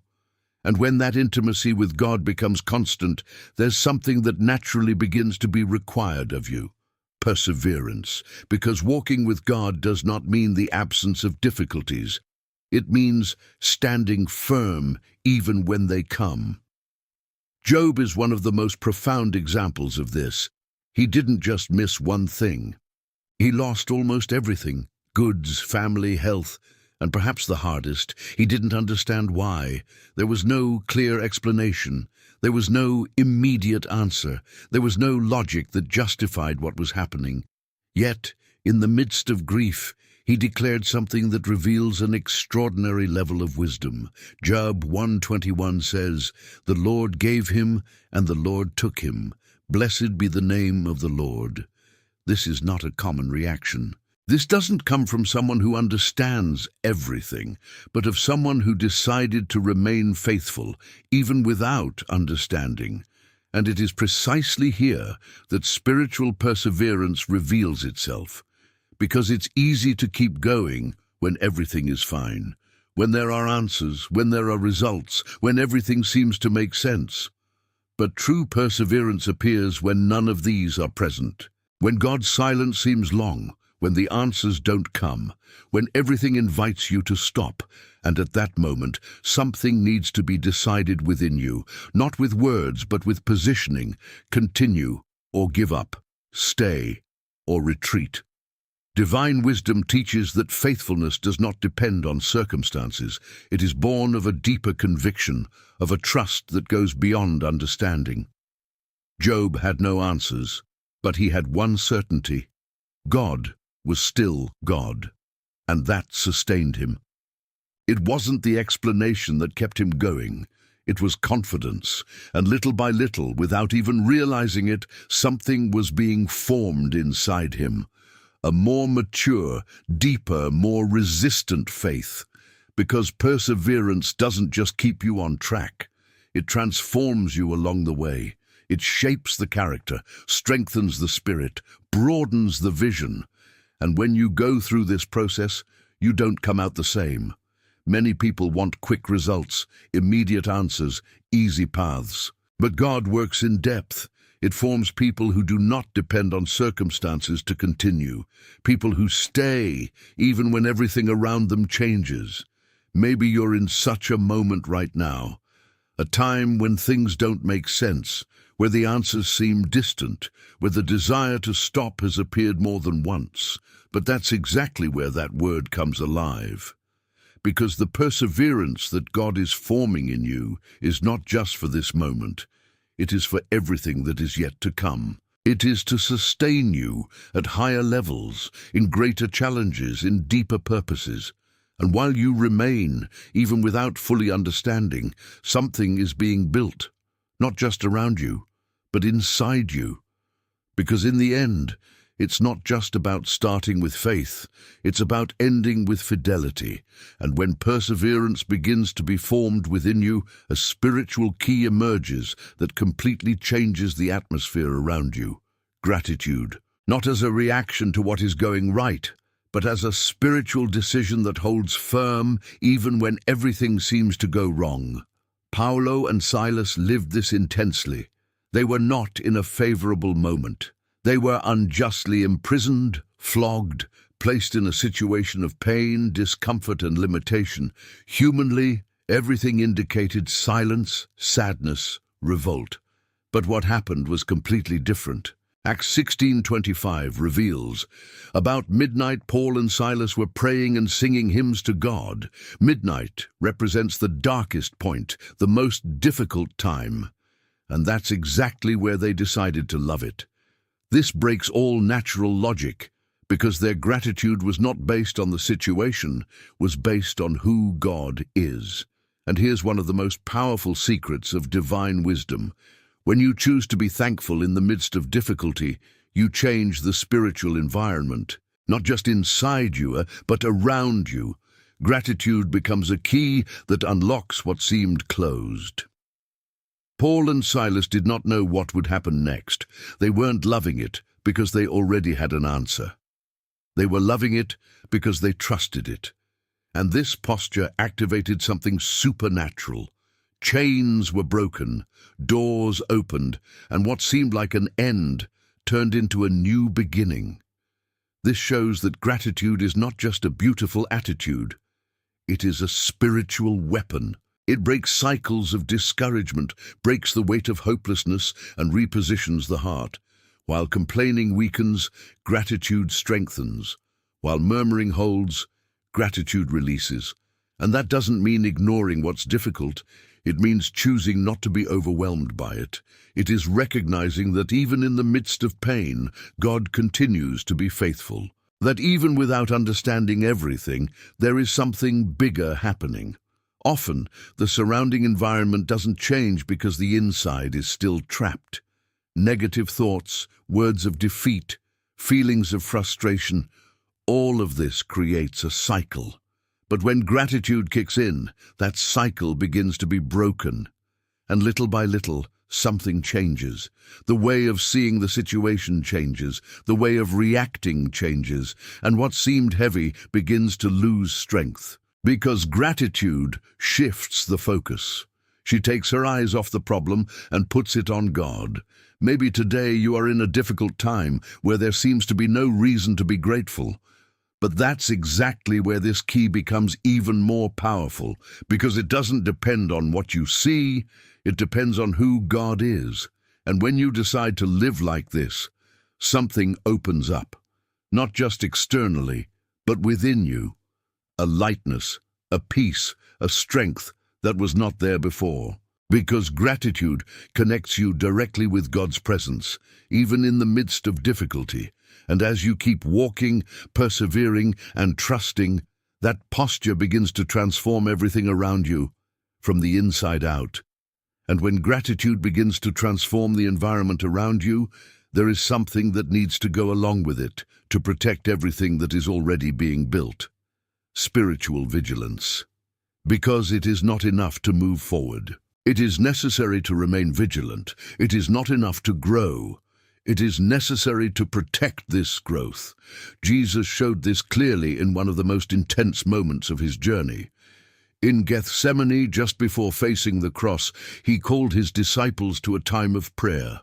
But in the midst of that decisive scenario, they slept. And then came the warning that echoes to this day. Matthew 26:41 says, "Watch and pray lest you enter into temptation." Realize this in depth. They were not warned because they were doing something wrong, but because they were not attentive. The distraction was enough to put them at risk, and this reveals something very serious. Many falls do not start with big mistakes, but with small oversights. Spiritual vigilance is precisely this ability to remain sensitive, attentive to what is happening around and within you. It is noticing subtle changes, thoughts that arise, paths that begin to form.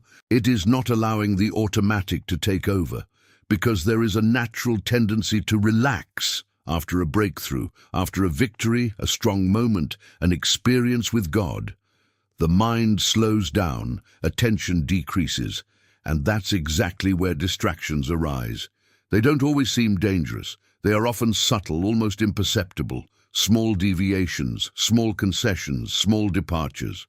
But over time, this can lead to decisions that were never planned.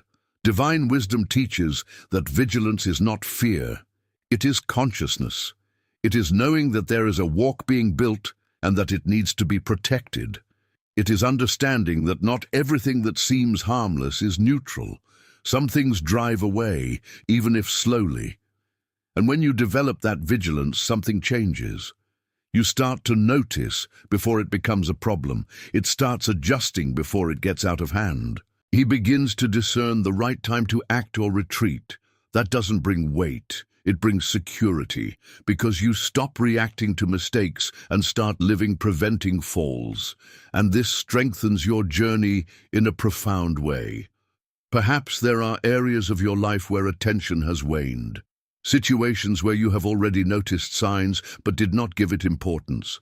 Small details that, if ignored, can grow. But now there is an alert being released. Because God doesn't just guide, He also warns. He shows, He signals, He draws attention before anything happens, and it's up to you to respond to that sensitively. And when that mindfulness becomes part of your life, you walk more steadily, more clearly, more securely, not because there are no challenges, but because you are prepared to discern and position yourself at the right time. In the next few moments, something even deeper will be revealed, something that can show you signs that you may never have noticed before. So stay tuned, because what comes now may be exactly the warning you needed to protect what God has already begun to build in your life. And even with vigilance, discernment, and care, there is a truth that needs to be faced with sincerity. At some point, failures happen, wrong decisions, hasty attitudes, moments when sensitivity decreases. And it is exactly at this point that divine wisdom reveals one of the most powerful paths of restoration: brokenness. David knew God. He had profound experiences, remarkable victories. But he also made serious mistakes, and when he was confronted, he didn't try to justify, he didn't try to hide, he didn't try to keep an appearance. He surrendered, he acknowledged. He came before God with an open and sincere heart, and from that position was born one of the strongest statements about what truly touches the heart of God. Psalm 51:17 says, "A broken and contrite heart you shall not despise, O God." This reveals something essential. God does not seek perfection. He seeks truth. Brokenness is not weakness. It is not to diminish oneself out of guilt or to live trapped in error. It is to recognize with humility that you need God. It is to abandon the attempt at control, of appearance, of justification, and simply surrender. Because while there is pride, restoration does not happen completely. But when there is brokenness, doors open, forgiveness flows, healing begins, and what seemed lost gains the possibility of starting over. Many people carry past mistakes as if they were definitive, as if there was no way out, as if that had defined everything. But divine wisdom points a different way. It shows that the turning point is not perfect. It is in surrender. David was not restored because he never made a mistake. It was restored because it knew how to position itself after the mistake. He did not run away from God. He ran to God. And that completely changed the result. And perhaps this is the most important point here, because it's not about never failing. It's about what you do after you realize it. It's about continuing to move away or come back with sincerity. Brokenness creates a space where God can act in a profound way, not superficial, not momentary, but transformative. It reaches areas that were closed, treats wounds that were hidden, rearranges the interior in a way that no human effort could. And in that place, something begins to be born again. Not like before, but stronger, more aware, more aligned. Because now there is no more appearance. There is truth. Perhaps there is something inside you that needs to be placed before God without filters. No justifications, no resistance, only with sincerity. And it is exactly in this place that the restoration begins. Because God does not reject those who approach with a true heart. He answers, He welcomes, it transforms. And as this process happens, something inside you strengthens in a different way. Not based on what you can do, but in what God does when He finds a heart totally surrendered. And when the heart goes through brokenness and begins to be restored from the inside out, there is a call that cannot be ignored, to live in holiness.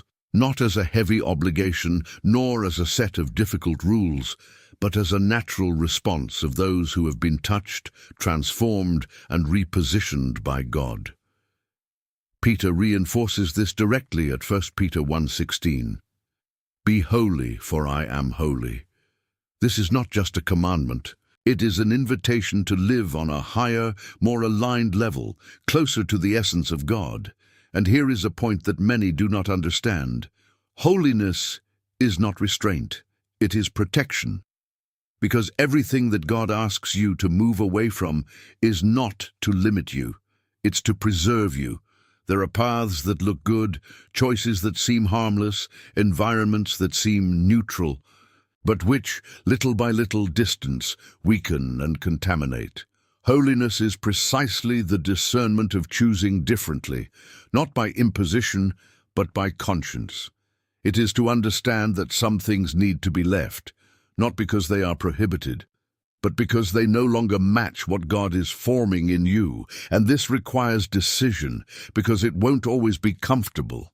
It won't always be easy to say no. Often it will be necessary to give up something that for a moment seems attractive, but divine wisdom shows that what contaminates may even seem light at first, but it weighs in the end. On the other hand, what seems most difficult at first generates life, peace, and clarity along the way. Holiness positions you differently. It aligns your mind, protects your heart, and keeps your spiritual sensitivity active. And that impacts everything. Decisions become firmer, thoughts clearer, God's presence more noticeable, because there is no deep communion where there is constant mixing. Closeness to God grows as you choose to move away from what distances you from Him. But it is important to understand, holiness is not perfection.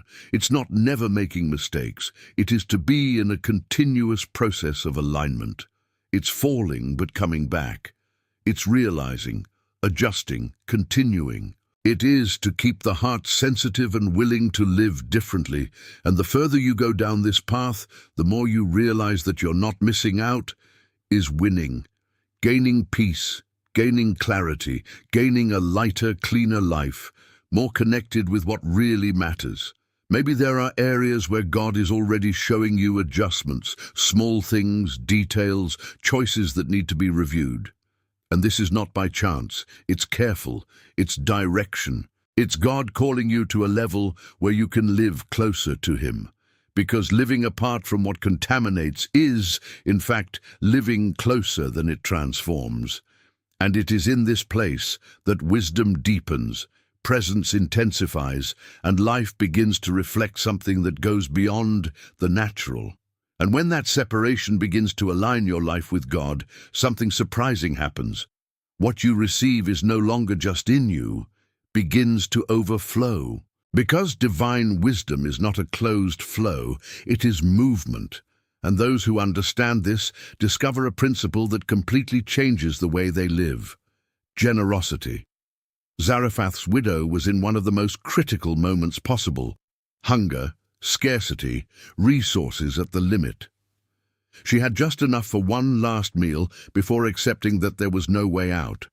And it is exactly in this scenario that God manifests himself in an unexpected way.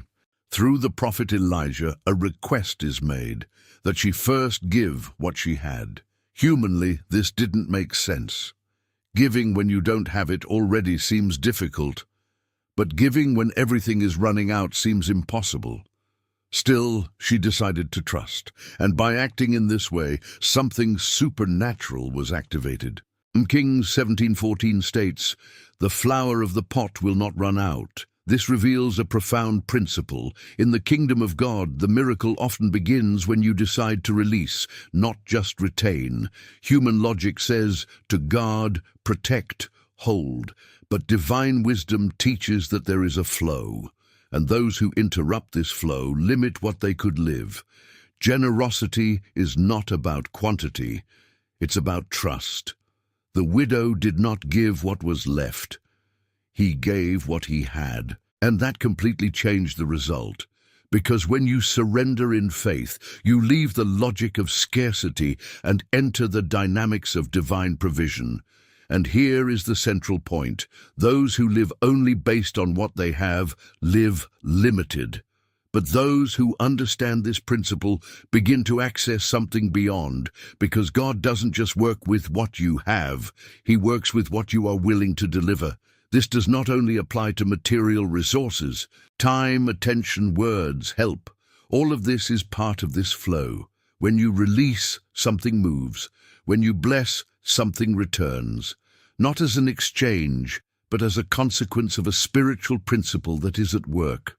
Often, the lack is not in the absence of resources, but in the interruption of the flow. And when generosity happens again, doors begin to open in unexpected ways. What once seemed stuck starts to move. The widow could have held on to what little she had, and would have lived only that final moment. But by trusting and delivering, she entered a completely different reality, where provision became constant. And this changes the way we see everything. Because now you understand that you don't just depend on what's in your hands, but of what God can do from His disposition. And when this awareness is established, life ceases to be limited by the visible and starts to be led by a higher principle where giving does not diminish, multiply. At the end of this video, you can try something that goes beyond words, something that touches the interior and brings a real perception of the presence of God. So keep going, because what is yet to come may open your eyes to a level of provision and wisdom that you never imagined living. And when you understand that generosity activates the flow of God, something even stronger begins to manifest: spiritual authority. Because it is not just about receiving, nor just about releasing, but to take a stand, to live a faith that is not passive but active, conscious, and firm. Jesus made this clear when He sent out His disciples. Luke 10:19 declares, "Behold, I give you power to tread on serpents and scorpions." This is not just symbolic. It is an assertion of authority, a transfer of spiritual power to face that which is not visible, but which directly influences life. And here is something that many have not yet realized. Living with God is not just seeking peace. It is also learning to position oneself with authority in the face of situations, because there are times when it's not enough to just wait. It is necessary to act spiritually. This authority does not come from human effort, nor from repeated words. It is born from alignment. The more your life is connected with God, the more you understand who you are in Him. And when this awareness is strengthened, fear loses space, insecurity decreases, and a different firmness begins to emerge. The disciples did not have everything sorted out. They were still learning, growing, understanding many things, but even so, they were given authority. This shows that it's not about perfection. It's about positioning. It's about recognizing that in God, you're not helpless. Often difficult situations persist, not because they are bigger, but because they were not faced with this awareness. Negative thoughts, oppression, repetitive cycles, all of this can have a spiritual root. And when you start to position yourself, something starts to change. It's not screaming louder, it's not trying to force something. It is to declare with conviction. It is to remain firm. It is not to accept what is not in line with what God has already revealed. It's knowing that there is a limit to what can hit you. And it transforms the way you face life. You stop reacting with fear and start acting in faith. He stops feeling small in the face of problems and begins to see reality from the authority he has received. But it is important to understand, this authority does not work disconnected from God. It is not something independent. It flows from intimacy, from alignment, from obedience. The closer you are, the clearer that authority becomes. Maybe there are areas of your life where you've been feeling powerless, directionless, out of control. But this word comes to remind you, you are not alone and you are not without resources. There is an authority available, but it needs to be assumed. And when you start living like that, something adjusts. The environment changes, reactions change, situations begin to respond differently, not because everything disappears, but because now there is a position that did not exist before. And if that truth made sense within you, if something lined up as you listen to it, don't let it slide, because nothing happens by chance. If you feel like this word has come at the right time, write in the comments, "I believe, Lord." Sometimes a simple statement is the first step in living a new spiritual reality that is already available to you. And after understanding that there is spiritual authority available to those who stand in God, it is impossible to remain only in theory, because every revelation carries an invitation to practice. Everything that has been shown so far points to a single path: delivery. Not partial, not superficial, but a real decision to put one's life before God with sincerity and trust. The word itself reinforces this call in Joel 2:12. Return to me with all your heart. This does not speak of outward appearance, but of an inward deep movement where the mind, emotions, and decisions begin to align with God. It is in this place that wisdom ceases to be just understanding and becomes living transformation. Now, it's no longer about learning, it's about responding. It is time to silence all around you and allow that which has been awakened within you to find expression before God. No filters, no resistance, no distractions. Let's pray together, surrendering all that is in your heart, trusting that God is present now, listening, receiving, and ready to act in every detail of your life. Beloved Father, your word declares in James 1:5 that he who asks for wisdom receives liberally, and it is with that open heart that we now stand before your presence, recognizing that without you we can do nothing, but with you we find direction, clarity, and life. Lord, we are grateful for all that has been revealed so far, for every teaching that has touched our inner selves, for every truth that has opened our eyes, and for every moment in which we feel your presence leading us. Thank you that the Lord does not leave us lost, but guides us with love, patience, and fidelity. Now, Father, we cry out for wisdom, not only knowledge, but living discernment, the one that guides decisions, protects paths, and makes us walk in line with you. Give us a sensitive heart, capable of recognizing your voice in the midst of so many distractions. Teach us to trust you with all our hearts, as it says in Proverbs 3:5-6, and not to depend on our own understanding. It strengthens our faith, renews our mind, and helps us to live everything we have learned, not only by listening, but by practicing daily. Lord, look now at every need presented. It touches those who are emotionally tired, bringing rest and peace.